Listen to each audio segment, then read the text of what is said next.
গো শুনছো? হ্যাঁ হ্যাঁ, বলো বলো, শুনছি। বলছি তাড়াতাড়ি একটু বাজার থেকে বাজার করে আনো তো। একটু পরেই আমার গুরুদেব আসবেন, ওনার জন্য খাবারের ব্যবস্থা করতে হবে। গুরুদেব আসবে মানে? হ্যাঁ, উনি এখানে কিছুদিনের জন্য আসছেন, আমাদের বাড়িতেই থাকবেন। থাকবেন মানে? লেওরা, তোমাকে আমি কতবার বলেছি না বাড়িতে আরবার ঢুকাবো না? বাড়া, তোমাদেরকে গেলাতে গেলাতে আমার ধুতি ছিঁড়ে যাচ্ছে, আবার আরেকজনকে ডেকে নিয়ে আসছো। দেখো, আমার গুরুদেবের ব্যাপারে কিন্তু একটু উল্টোপাল্টা কথা বলবে না। উনি এখানে আসছেন, 2-3 দিন থাকবেন, ব্যাস। তুমি তাড়াতাড়ি বাজার থেকে বাজার করে নিয়ে আসো। ধর ভুদা, বাড়া বাড়িতে দেখছি আমার কোনো দামই নেই। বালের সংসার করছি আমি।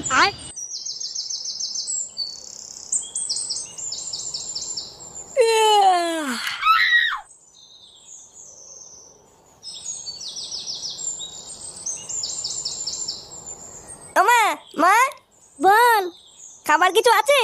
না, এখন রান্না হয়নি। দেড় বাড়া, বেলা বাজে 12টা, এখনো রান্নাই হয়নি। কি রে, কোথায় যাচ্ছিস তুই? একটু ক্লাবের দিকে যাচ্ছি। কেন, কি হয়েছে? তুই এখন কোথাও যাবি না, বাড়িতেই থাক। একটু পরে আমার গুরুদেব আসবে, ওনাকে প্রণাম করে তারপরে যাবি। গুরুদেব আমাদের বাড়িতে আসছে কেন? লেওড়া, যাওয়ার আর কোনো বাড়ি পাইনি। কি হয়েছে? কি বললি? তুই গুরুদেবের নামে এত বড় কথা বললি? তোর এত বড় সাহস? হরিওম হরিওম। ওই তো আমার গুরুদেব চলে এসেছে। কই রে মা, বাড়িতে আছিস? গুরুদেব, আপনি এসে গেছেন? হ্যাঁ রে মা, তোর ডাকে আমি এসেছি। প্রণাম গুরুদেব। সুখী হও, দীর্ঘজীবী হও। আয় বাবা, এদিকে আয়। এই যে গুরুদেব, আমার ছেলে ফুটো। বাহ, অনেক বড় হয়ে গেছে তো। তা তোমার নাম কি? কেন বড়া, মা কেমন বললো যে ফুটো? হরিওম হরিওম, এ কি মুখের ভাষা? ও, আপনি কিছু মনে করবেন না গুরুদেব, ছোট তো তাই খুব দুষ্টু হয়েছে। না রে মা, আমি কিছু মনে করিনি। তা মা, তুই তো দেখছি আগের থেকে অনেক রোগা হয়ে গেছিস। আর বলবেন না গুরুদেব, খাওয়া দাওয়ার ঠিকঠাক টাইম পাই না তো। লেওড়া নাকি খাওয়া দাওয়ার টাইম পায় না? বানার বাল খেয়ে খেয়ে সব ধ্বংস করে দিল। এখন তো লেওড়া শুধু খাওয়ার মতন আমার কলাটাই পড়ে আছে, আবার বলে খায় না। আসুন গুরুদেব, ঘরে আসুন। হ্যাঁ রে মা, চল চল।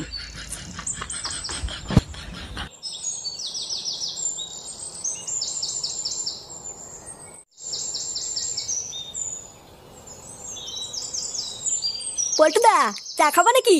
তোর চায়ের কপাল চুদি। আরে পল্টু যে, এ মদন, তোর দোকানে কোনো কাজ হবে নাকি রে? কাজ তো অনেকে আছে, কিন্তু কেন পল্টু, কাজ দিকে হবে? লেওরা আমি করব। কি বলছো, তুমি কাজ করবে? হ্যাঁ, ভোদা বিড়ি খাওয়ার জন্য বাবার কাছে 10 টাকা চাইলেও পাওয়া যায় না। এইভাবে কি বাল ছেড়ে চলবে নাকি? তুই এবার আমাকে যে কাজ দিবি সেই কাজই করব। যে কোনো কাজ, বাসন মাজা, চা দেওয়া, চা বানানো, এমনকি ফাঁকা টাইমে তোর হ্যান্ডেলও মেরে দেবো। তুই শুধু লেওরা আমাকে একটা কাজ দে। আচ্ছা আচ্ছা, কাল থেকেই চলে এসো। তাহলে কাজ ফাইনাল? হ্যাঁ হ্যাঁ, ফাইনাল ফাইনাল। তাহলে দে এবার আগাম 200 টাকা দে, মাল খাবো।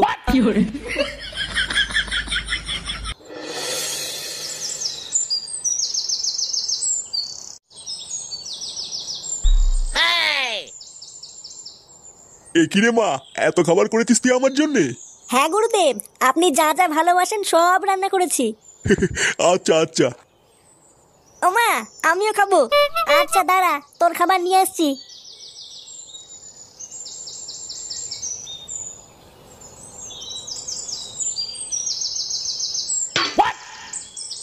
নে, খেয়ে নে। এ কি মা, আমার মাংস কই? মাংস আমাদের জন্য নয়, গুরুদেবের জন্য। গুরুদেবের আদেশ, গুরুদেব যে কয়দিন থাকবেন সেই কয়দিন আমাদের ঘি আর ভাত খেয়ে থাকতে হবে। হ্যাঁ হ্যাঁ ফুটো, তোমাদের জন্য শুধু ঘি আর ভাত, মাংস শুধুমাত্র আমার জন্যে।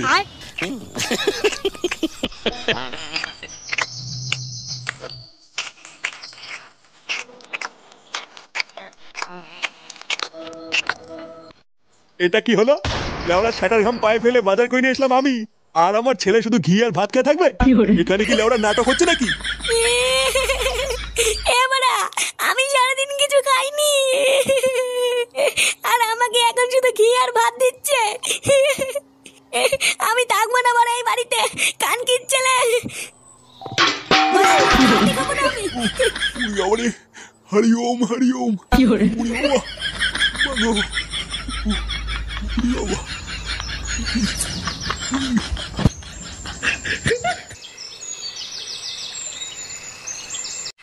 খা বাড়া খা, আজ লেওড়া তোলা সেটা ভরে মাল খা। বোধা আমি চাকরি পেয়েছি, এটা কি কম কথা নাকি? হ্যাঁ রে ফটকে, পল্টুদা মদনের দোকানে চাকরি পেয়েছে, কালকে সকালেই জয়েন। মদনের দোকানে? মদনের দোকানে আবার কি কাজ? কেন, থালা বাসন মাজা, চা বানানো, চা দেওয়া, এই সব কাজই তো আমার দায়িত্বে। কি বলছিস? তুই থালা বাসন মাজবি? হ্যাঁ মাজবো, তো কি হয়েছে? এখন থালা বাসন মাজবো, লেওড়া কয়দিন পরে প্রমোশন হবে, তারপরে দেখবি তোদের পল্টুদা চা বানাচ্ছে।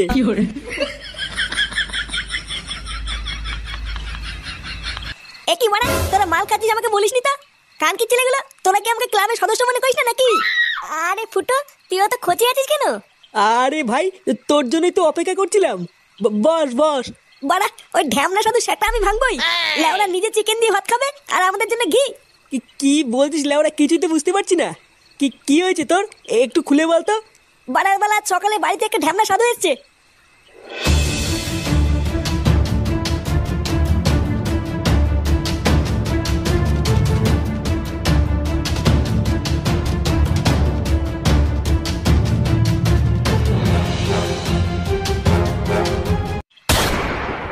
কি বলছিস, সাধু আবার মাংস খায়? হ্যাঁ বাড়া, শুধু খাই না, সেটা ভরে খায়। আমি তো মারা বাপের জন্মে শুনিনি কোনো সাধু মাছ মাংস খায়। বুঝলা পল্টুদা, আমার মনে হচ্ছে মালটা পুরো জালি। হ্যাঁ রে, আমারও তাই মনে হচ্ছে। তুই চাপ নিস না ফুটো, ওই মালটা যদি সত্যি সত্যি জালি হয় তাহলে আমি কথা দিচ্ছি ওই চোদনা কাল সকালে সূর্য দেখতে পাবে না।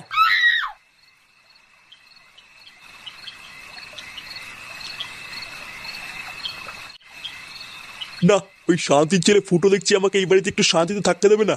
লেওড়া কোথায় ভাবলাম কয়েকদিন একটু ফিরি ফিরি খাবো, একটা শুয়োরে বাচ্চার জন্য আমার সব প্ল্যান নষ্ট হয়ে যাচ্ছে। লেওড়া কিছু একটা প্ল্যান আমাকে করতেই হবে, না হলে যা দেখছি এই বাড়িতে আমার আর থাকা হবে না।